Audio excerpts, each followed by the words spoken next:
الف لام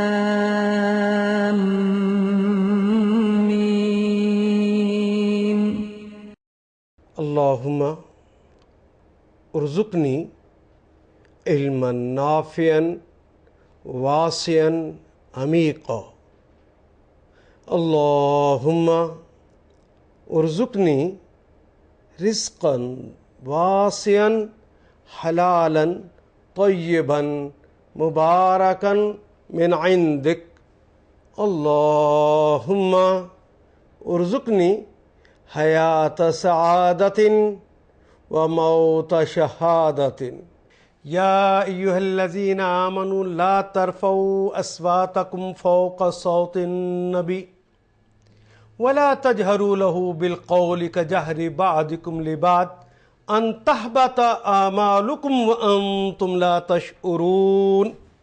صدق اللہ مولانا العظیم. بات سمجھ آئی کہ اہل ایمان اپنی آوازوں کو نبی محترم صلی اللہ علیہ وسلم کی آوازوں سے بلند نہ کرو. ان کے حضور اتنی اونچی آواز میں جس طرح کہ تم آپس میں ایک دوسرے کے ساتھ گفتگو کر لیتے ہو وہاں اس طرح گفتگو نہ کرو. کہیں ایسا نہ ہو کہ تمہارے اعمال ضائع ہو جائیں اور تمہیں اس کی خبر بھی نہ ہو.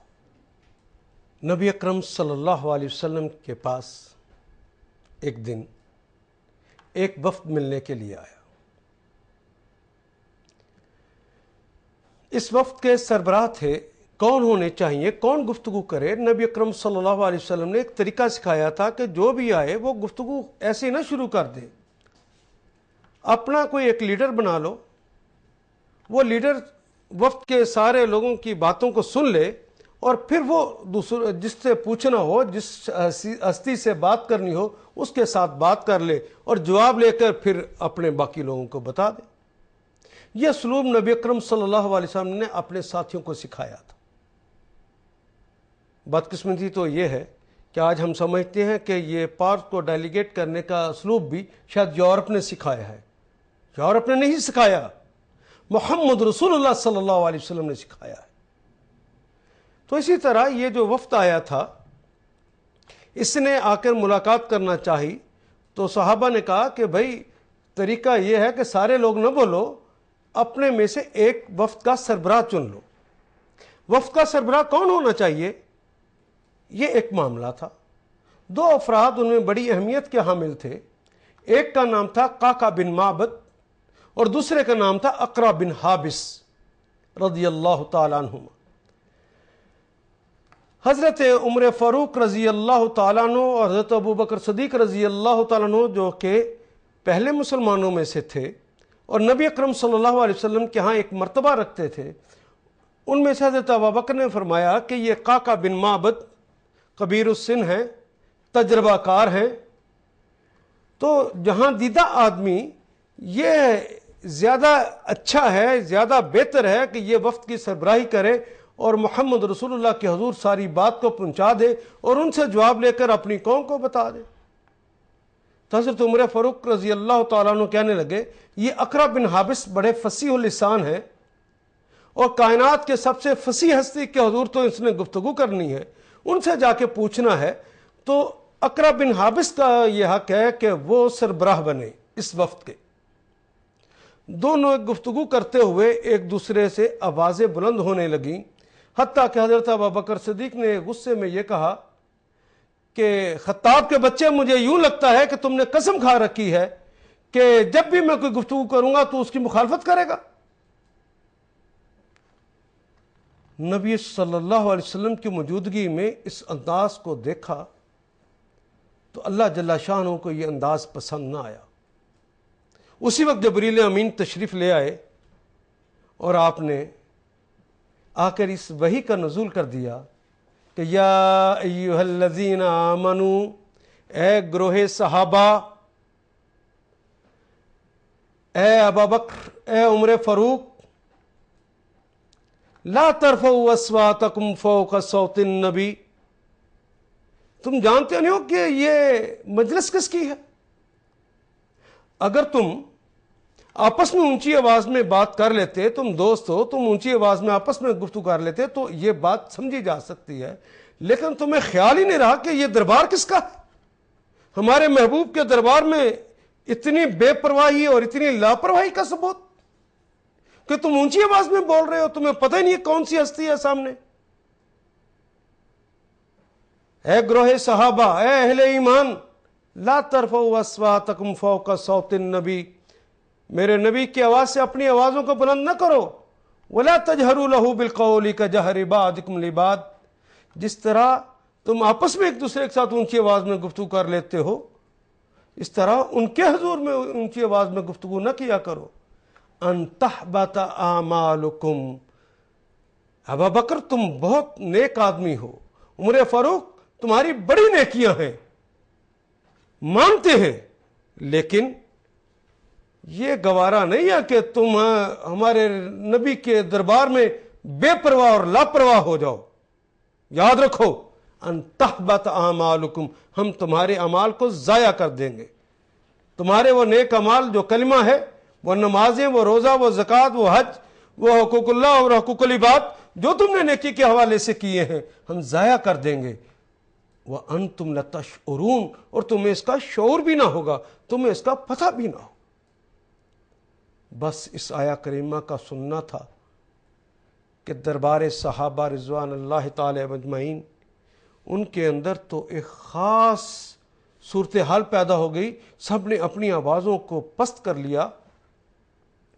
حضرت ابوبکر صدیق رضی اللہ تعالیٰ عنہ اور حضرت عمر فاروق نے تو اپنی آوازوں کو اس قدر پست کر لیا کہ کہنا پڑتا تھا، کہاوہ کے بچے کیا کہتے ہو، ذرا زور سے کہو، مجھے تمہاری بات نہیں سمجھ آ رہی۔ انہوں نے اپنی آوازوں کو پست کر لیا، ڈر گئے کہ کہیں ہمارے اعمال نہ ضائع ہو جائے۔ آقا کے اس دربار میں صحابہ کرام رضوان اللہ تعالی مجمعین میں ایک اور صاحب تھے جن کا نام ہے ثابت ابن قیس رضی اللہ تعالیٰ عنہ۔ ثابت ابن قیس رضی اللہ تعالیٰ عنہ ایک ایسے صحابی ہیں جو اپنی طبعی آواز ہی ان کی بہت زیادہ ہے۔ اپنی طبعی آواز زیادہ ہونے کی وجہ سے وہ اونچی بولتے۔ اس آیا کریمہ کا سننا تھا کہ ان تحبط اعمالکم وانتم لا تشعرون، روتے ہوئے وہاں سے نکلے اور ایک جگہ پہ بیٹھ کر شدت جذبات سے رو رہے تھے کہ ادھر سے حضرت عاصم بن عدی رضی اللہ تعالیٰ عنہ کا گزر ہوا۔ حضرت عاصم بن عدی رضی اللہ تعالیٰ نے پوچھا کہ ثابت کیا ہوا ہے، کیوں رو رہے ہو؟ آج تو تمہارا بھائی ثابت تباہ ہو گیا، برباد ہو گیا۔ آج آیا کریمہ نازل ہو گئی ہے کہ جو نبی محترم کے دربار میں اونچی آواز میں بولتا ہے اس کے اعمال ضائع کر دیے جائیں گے اور اس کو شعور بھی نہ ہوگا۔ میری تو آواز ہی بلند ہے، ہائے اب میں کیا کروں؟ عشق ستاتا ہے کہ میں آقا کے دربار میں جاؤں، لیکن طبعی آواز زیادہ ہے، آواز بلند ہوگی تو میرے تو سارے اعمال ضائع ہو جائیں گے، کیا کروں میں؟ روتے ہوئے پھر وہ واپس اپنے گھر چلے گئے تو اپنی اہلیہ فاطمہ بنت سلول رضی اللہ تعالیٰ عنہ سے کہنے لگے، فاطمہ تیرا خاوند تباہ ہو گیا، میرا عشق ستائے گا تو میں تو دربار میں جاؤں گا، میں استبل میں داخل ہوتا ہوں، لوہے کی میخیں لے کر استبل کے دروازے پہ لگا دے تاکہ میرا عشق ستائے تو میں بھاگ کے وہاں نہ جاؤں۔ اگر میں چلا گیا اور میری آواز بلند ہو گئی، میرے تو اعمال ضائع ہو جائیں گے، میری عاقبت برباد ہو جائے گی، میں تباہ و برباد ہو جاؤں گا، مجھے بچا لو۔ تو آپ نے قسم کھا لی کہ اس قید سے، یہ استبل سے اس وقت تک باہر نہیں نکلوں گا جب تک میرے اللہ مجھے معاف نہ فرما دے، میری غلطی سے درگزر نہ کر دے، میری عاقبت برباد ہونے سے مجھے بچا نہ لے۔ یہ کہہ کر انہوں نے اپنے آپ کو وہاں قید کر لیا۔ ایک دن نبی اکرم صلی اللہ علیہ وسلم نے ارشاد فرمایا، صحابہ یہ ثابت بن قیس تو کبھی غیر حاضر نہیں ہوئے تھے، وہ تو سب سے پہلے آنے والوں اور سب سے آخر میں جانے والوں میں سے تھے، یہ کیا معاملہ ہو گیا، کئی دن سے نظر نہیں آ رہے؟ تو حضرت عاصم بن عدی نے کہا ہے کہ یا رسول اللہ، جس دن وہ آیت کریمہ نازل ہوئی ہے لا ترفعوا اصواتکم فوق صوت النبی، اس دن سے انہوں نے تو اپنے آپ کو ہلکان کر لیا ہے، رو رو کے انہوں نے تو اپنے آپ کو قید کر لیا ہے اپنے استبل کے اندر، اور لوہے کی میخیں گاڑ دی ہیں کہ اگر میں جاؤں گا تو میرے اعمال ضائع ہو جائیں گے، وہ ڈر گئے ہیں۔ تو نبی اکرم صلی اللہ علیہ وسلم نے کہا اچھا جاؤ پھر صحابت کو جا کے خوشخبری سناؤ، اسے کہو کہ محمد رسول اللہ نے تمہیں بلایا ہے، فوراً پہنچو۔ تو آپ کو پتا کوئی خوشخبری لے کر کوئی جاتا ہے تو جو ہی وہ منزل قریب آ رہی ہوتی ہے تو ایک تو وہ تیز ہو جاتا ہے وہاں پہنچنے کے لیے، اور دوسرا اس دور ہی سے آوازیں دینا شروع کر دیتا ہے، مبارک ہو مبارک ہو۔ جس طرح کبھی بچپن میں عید کا چاند نظر آ جائے تو دور سے ہم بھاگے ہوئے گھر آتے تھے، امی چاند نظر آ گیا، اس طرح خوشخبری تھی۔ تو صحابہ بھاگے ہوئے آئے کہ ثابت ابن قیس تمہیں مبارک ہو، ثابت ابن قیس مبارک ہو۔ دور سے آوازیں سنی تو حضرت ثابت ابن قیس نے اپنی بیوی فاطمہ بنت سلول سے کہا لگتا ہے کہ میرے اللہ نے مجھے معاف کر دیا، مجھے کچھ آوازیں آ رہی ہیں، دیکھو تو صحیح۔ اتنے میں لوگ پہنچ گئے، انہوں نے کہا ثابت جلدی کرو باہر نکلو، محمد رسول اللہ نے تمہیں بلایا ہے۔ کہا میری غلطیاں معاف ہو گئی؟ کہا انہوں نے کہا کہ اس کے لیے خوشخبری ہے، جلدی آ جاؤ۔ بھاگے ہوئے گئے اور کہا لبیک یا رسول اللہ و سعدیک، بندہ حاضر ہے۔ نبی صلی اللہ علیہ وسلم نے پوچھا کیا معاملہ ہوا، کیوں نہیں آ رہے تھے؟ انہوں نے پورا قصہ بیان کیا۔ کہا محمد رسول اللہ نے کہ یہ تیرے لیے حکم نہیں تھا، یہ تو ان لوگوں کے لیے، تیری تو طبعی آواز زیادہ تھی، تیرے لیے یہ حکم نہیں ہے، آواز زیادہ ہو جانا اس یہ مراد نہیں تھی، وہ تو یہ کہ جو میری موجودگی میں بے پرواہ یا لاپرواہ ہو جاتے ہیں، میری بات ہو رہی ہو میں موجود ہوں وہ اپنے طور پر گفتگویں شروع کر دیتے ہیں، یہ تو ان کے لیے آئی تھی آیت، یہ آپ کے لیے نازل نہیں ہوئی تھی۔ لیکن اللہ نے تمہارے دلوں کے تقوی کو جانچ لیا ہے، اللہ نے تمہارے دلوں کے تقوی کو پرکھ لیا ہے۔ ابھی یہ آیا کریمہ مجھ پر نازل ہوئی ہے، ان الذین یغضون اصواتهم عند رسول اللہ اولئک الذین امتحن اللہ قلوبهم للتقوی لہم مغفرۃ واجر عظیم۔ وہ لوگ جو رسول خدا کے حضور اپنی آوازوں کو پست رکھتے ہیں، یہ وہی ہیں جن کے دلوں کے تقوی کو اللہ نے پرکھ لیا ہے، ان کے لیے مغفرت ہے اور اجر عظیم ہے۔ انہوں نے خوش ہو کر کہا یا رسول اللہ، اور یہ لوگ بتا رہے تھے کہ تمہارے لیے خوشخبری بھی ہے۔ کہ ہاں معاف تو کر دیا، اجر عظیم کا فیصلہ تو تیرے لیے ہو گیا، ایک خوشخبری بھی ہے۔ آقا کیا ہے وہ خوشخبری؟ کہا کہ ثابت تو دعا کرتا تھا نا کہ اللہ مجھے عام موت نہ دینا، مجھے شہادت کی موت نصیب فرمانا۔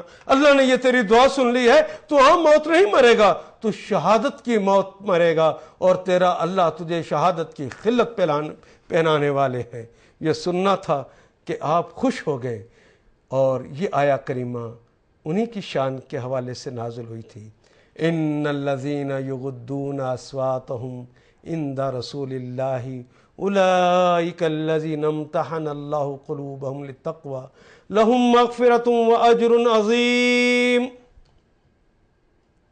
جو لوگ رسول خدا کے حضور اپنی آوازوں کو پست رکھتے ہیں، یہی وہ لوگ ہیں جن کے دلوں کے تقوی کو اللہ نے پرکھ لیا اور جانچ لیا، ان کے لیے مغفرت اور اجر عظیم ہے۔